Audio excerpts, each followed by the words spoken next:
Hay 4 etapas muy importantes en la consulta de IFA que el abogado debería conocer, porque hay que, no solamente para nosotros, para el éxito de nuestra actividad, sino también para la conciencia del consultado y que lo ayuda también a esclarecer un poquito más, en qué etapa de la consecución de su objetivo está. Esto yo le puse personalmente la regla de 4. Existe una regla de 3, yo le puse la regla de 4.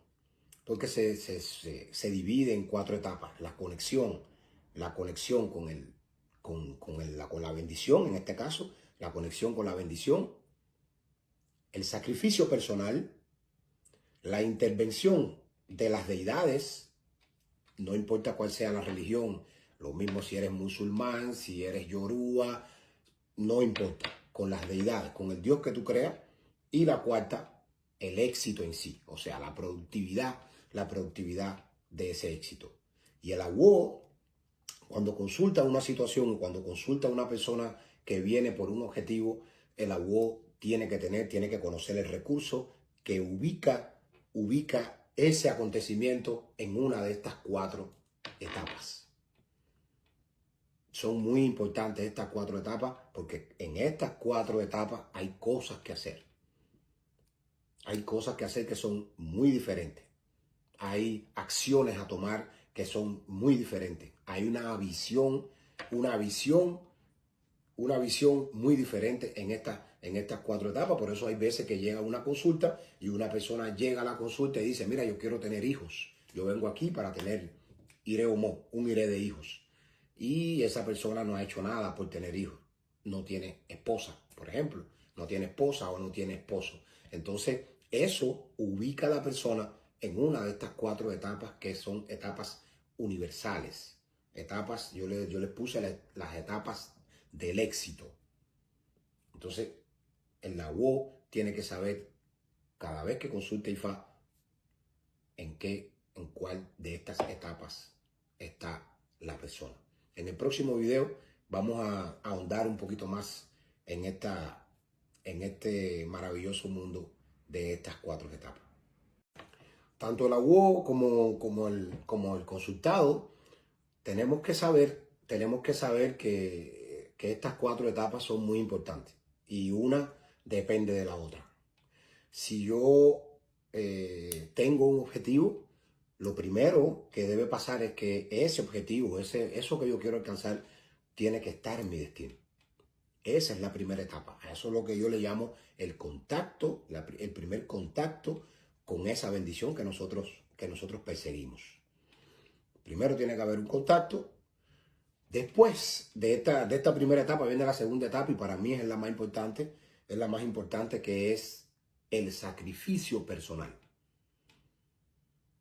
La segunda etapa es el sacrificio personal, la fuerza de voluntad, lo que la persona puede controlar.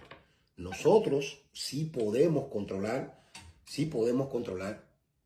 nuestra preparación, nuestro estudio, nuestra fuerza de voluntad, nuestro sacrificio. Eso nosotros podemos controlar porque solamente depende de nosotros, no depende ni de terceras personas, ni depende del exterior, en caso de que estemos en condiciones netamente normales. Esa es la segunda etapa, el sacrificio personal. La tercera etapa viene dado, ahí entran las deidades. Ahí entran las deidades, donde las deidades estas tienen que ver un poquito más con el entorno, porque entonces las deidades vienen solamente luego, después del sacrificio personal, vienen a interactuar, vienen a controlar del entorno lo que nosotros no podemos controlar. Fíjense qué pasa. Primero, yo me sacrifico en lo que puedo controlar. Cuántas horas de estudio yo le dedico a este examen, cuántas horas de preparación le dedico, eso yo lo puedo controlar. Ahora, en la tercera etapa, luego de eso, las deidades aprueban como bueno tu sacrificio y entonces las deidades intervienen a controlar del entorno las cosas que tú no puedes controlar. Y luego que las deidades controlen lo que tú no puedes controlar del entorno, entonces viene la cuarta etapa, que es el éxito, el destino. Ya llegamos a nuestro destino cumplimos nuestro objetivo, ya está garantizado el éxito. En el próximo video vengo con unos ejemplitos muy buenos para aterrizar un poco y que se entienda mucho mejor estas 4 etapas del éxito. Para poner un ejemplo práctico de estas 4 etapas, por ejemplo, nos viene un ahijado de nosotros, una persona que se va a enfrentar a un examen final, por ejemplo, una carrera de medicina, y se va a enfrentar a la discusión de la tesis, ¿no? A la última discusión. Entonces, bueno, esa persona ya está estudiando, o sea, ya tiene un contacto, un primer contacto, esta es la primera etapa, un primer contacto con esa bendición. Ahora, la segunda etapa, fíjense, y recuerden esto, lo que les decía antes, si no se cumple una etapa, la otra no sucede, es imposible.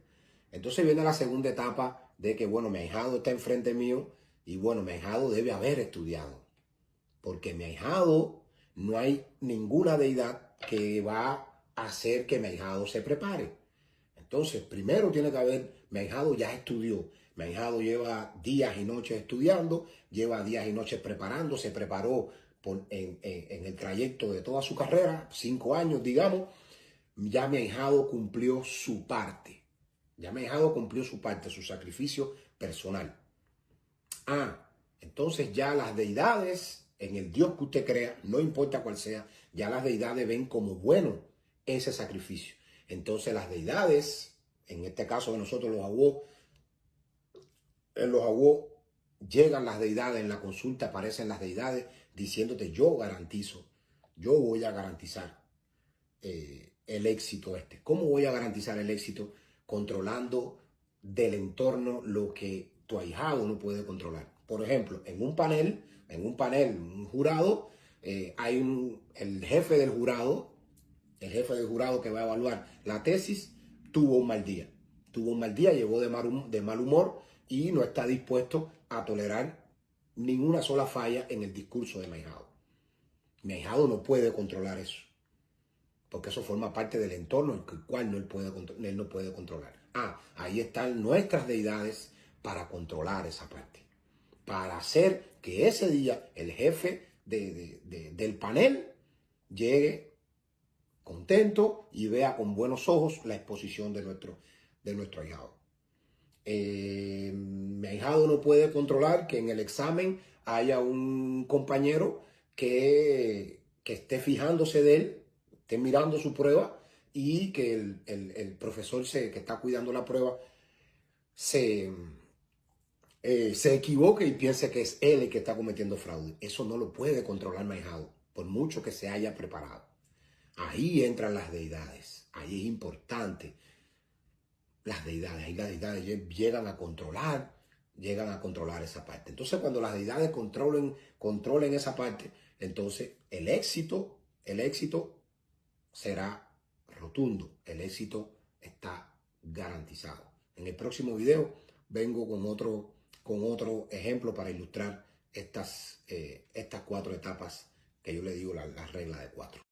Otro ejemplo de estas 4 etapas pudiera ser, por ejemplo, un deportista, un boxeador, por ejemplo, que se va a enfrentar a un campeonato mundial, por ejemplo. Bueno, ya es boxeador, ya la pelea está apartada, ya entró en contacto con esa bendición, con ese objetivo. Viene entonces la etapa de preparación. Entra en la segunda etapa, que se llama el sacrificio personal. Hizo el sacrificio personal, hizo toda su preparación, respetó toda la preparación, del pie al pie, la alimentación, todo. El hombre está preparado. Cuando mi ahijado viene a consultarse, entonces entran las deidades. Si las deidades ven como buena su preparación, entonces las deidades entran a apoyarlo. Y entonces para controlar del entorno lo que mi ahijado no puede controlar. Los jueces parcializados en su contra, o una falla del árbitro, una una trampa o algo, alguna anomalía por parte de su adversario, una lesión en el momento no adecuado. Entonces, todas estas cosas son las deidades, llegan en esta tercera etapa, pero siempre y cuando la segunda etapa las deidades la vean como buena. En el caso de nosotros los babalaos, que Ifá vea como buena esa preparación. Entonces, esto tenemos que tenerlo claro nosotros como sacerdotes y tienen que tenerlo claro también las personas que vienen, acuden a nosotros y las personas en general. Si no hay sacrificio personal, las deidades, los dioses que nos acompañan no van a garantizar el éxito. Entonces, el aguó en una consulta tiene que saber determinar en qué etapa está el consultado o el evento, en qué etapa está el consultado de esas 4 etapas. ¿Cuál de esas 4 etapas estás? Y hay, lógicamente, recursos para saber en qué etapa está mi ahijado o el consultado en esta búsqueda de esta bendición. Y cuando llegue días antes, viene a consultarse días antes de la competencia, por ejemplo, o del examen, yo, estando entrenado en estos recursos, yo debo saber si mi ahijado se preparó o no. Y si va a obtener el éxito o no. Y declararlo con exactitud, declarar en consecuencia lo que va a pasar, el resultado exacto y el por qué va a obtener ese resultado. Entonces, es de suma importancia tener estas cosas bien claras a la hora de consultar un acontecimiento importante como Awo ni Orunmila. Yo siempre pongo, cada vez que hablo de este tema, yo siempre pongo el ejemplo de Obama, ¿no? De Obama y de muchos célebres personalidades que han obtenido cosas importantes en la vida.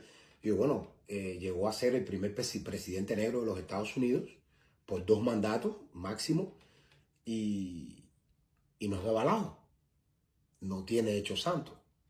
Pero cuando vamos a la vida de estas celebridades, de estas personas tan importantes, vamos a ver un sacrificio enorme antes.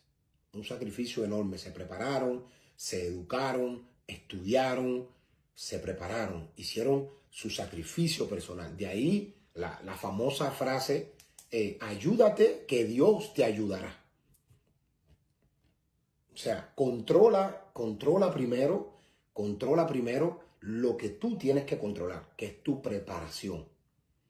Y luego que tú controles eso, entonces los orichas o las deidades, los dioses, en lo que tú creas, la naturaleza, en lo que tú creas, va a venir a apoyarte a controlar del entorno lo que tú no puedes controlar, para que ese entorno no influya negativamente en tu preparación, en en el sacrificio que ya tú hiciste. Y entonces, bueno, se garantiza esta parte del éxito. Entonces, esto sirve no tanto para los aguoses, esto sirve también para las personas que vienen a acudir a nosotros como Awo ni Orunmila y las personas también que tienen de la vida normal, que tienen un objetivo. Hay que tener un contacto, hay que tener un contacto con esa bendición, sacrificio personal, para que después las deidades controlen del entorno lo que nosotros no podemos controlar y al final florezca el resultado de manera positiva.